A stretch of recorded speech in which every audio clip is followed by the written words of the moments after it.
Hello மக்களே, எல்லா ஆளுக்கே வணக்கம். இப்போ நான் ஒரு 5 டேஸாக ரீலாக போட்டுகிட்டு இருக்கோம்.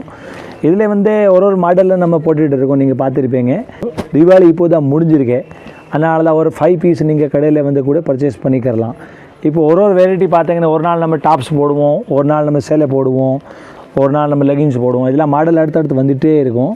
இதை ஆன்லைனில் பர்ச்சேஸ் பண்ணுற மாதிரி இருந்தால் அப்படி செட்டாக தான் எடுக்கணும். கடையில் நீங்கள் எடுக்கிற மாதிரி இருந்தால் 5 சேலை கூட நீங்கள் பர்ச்சேஸ் பண்ணிக்கலாம். கடைக்கு வாங்க, வெரைட்டி நிறையா வந்திருக்கு. ஒன்றுன்னா வெரைட்டி நீங்கள் பார்க்கலாம். நியூ டேஸ்ட் நிறையா இருக்கும். ரீல்ஸ் நம்ம போடுறது ஒரு 5 டேஸாக நம்ம போட்டுகிட்டு இருக்கோம். இப்போ நம்ம பார்த்தீங்கன்னா ஒரு ரீல்ஸில் நியூ ஐட்டம் போட்டுகிட்டே வருவோம். நியூ டேஸ்ட், புது ஐட்டம் என்னென்ன வருது, நியூ டேஸ்ட் நம்ம ரீல்ஸில் போட்டுகிட்டே வருவோம். ஒரு ஐட்டம் நீங்கள் பார்த்தீங்கன்னா வேறு டிசைன் இருக்கும், வேறு டேஸ்ட் இருக்கும். நீங்கள் ஒரு ஸ்டோன் வச்சது, ஒரு நாள் சில்க் ஐட்டம், ஒரு நாள் உங்களுக்கு டோலா ஐட்டம், அப்படி ஒன்றுனா நீங்கள் பார்த்துட்டே வாங்க. நான் நிறையா வெரைட்டி போடுவேன், நியூ டேஸ்ட் போடுவேன். சேனலுக்கு லைக் பண்ணுங்கள், ஷேர் பண்ணுங்கள், உங்கள் ஃப்ரெண்ட்ஸ்க்கு ஃபுல்லாக ஷேர் பண்ணுங்கள். வணக்கம்.